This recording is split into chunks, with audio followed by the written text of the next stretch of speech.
Ramuan alami penyakit malaria. Bismillahirrahmanirrahim. Assalamualaikum warahmatullahi wabarakatuh. Berjumpa lagi dengan Herbal Ari, channel herbal dan kesehatan. Kali ini ada beberapa ramuan alami penyakit malaria.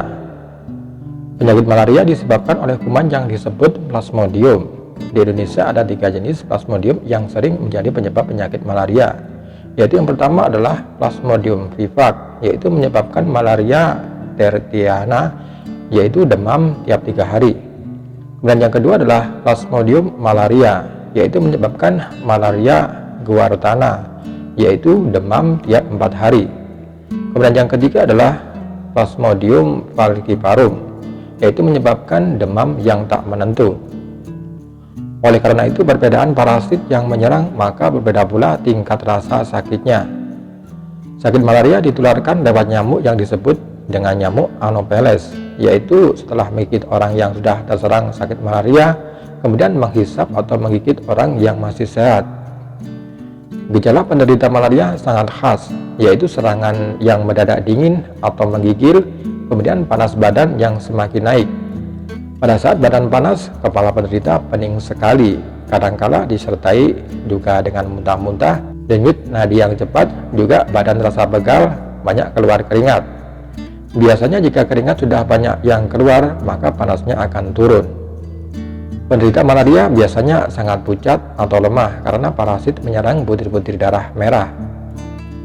Limpa teraba dan dirasa akan membesar, malah bagi orang yang sakitnya sudah lama atau kronis, limpanya benar-benar membesar. Bagi penderita malaria, sebaiknya tidak dimandikan dahulu, cukup dilap dengan air hangat dan jangan sampai kehujanan. Kemudian jangan makan yang pedas-pedas atau bumbu-bumbu yang merangsang, serta jangan makan dan minum minuman yang mengandung alkohol. Dan juga bagian perut jangan dipijat. Berikut ini adalah beberapa ramuannya. Ramuan yang pertama adalah bahannya dari daun pepaya, yaitu 1 lembar. Kemudian tanaman meniran bersama akarnya 3 batang. Kemudian temu hitam atau temu ireng 1 biji. Kemudian lengkuas merah 1 jari tangan. Cara meramunya adalah cuci daun pepaya dan potong kecil-kecil. Kemudian kupas temu hitam dan iris tipis-tipis. Kemudian bersama bahan lain rebus dengan 4 gelas air hingga tersisa 3 gelas. Kemudian angkat dan disaring.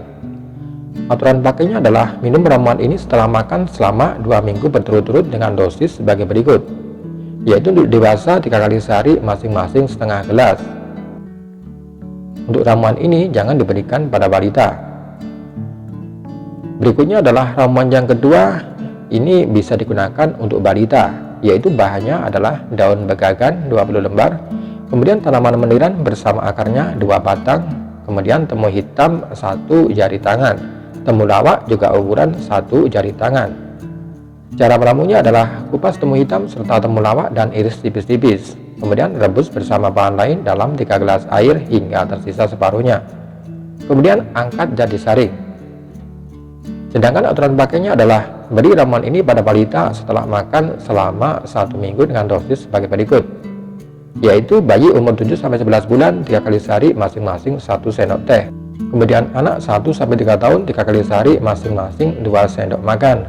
Kemudian anak umur 4-5 tahun 3 kali sehari masing-masing 4 sendok makan. Kemudian ramuan yang ketiga, ini bahannya digunakan untuk mengompres. Bahannya adalah labu air atau mentimun 1 buah, kemudian daun dadap serep 5 lembar. Cara meramunya adalah cuci labu atau mentimun lalu diparut. Kemudian tambahkan air dingin yang telah dimasak sebanyak 1 gelas. Masukkan dadap serep muda 5 lembar lalu remas-remas sampai merata. Aturan pakainya adalah kompreskan ramuan ini pada bagian dahi, dada, dan perut. Jika sudah kering, ganti dengan yang lain. Oke sahabat herbal, itu tadi beberapa bahan alami untuk penyakit malaria. Semoga informasi ini bermanfaat dan jangan lupa tekan like, share, dan subscribe-nya, dan ikuti terus video terbaru dari Herbal Ari. Terima kasih saya ucapkan. Wassalamualaikum warahmatullahi wabarakatuh.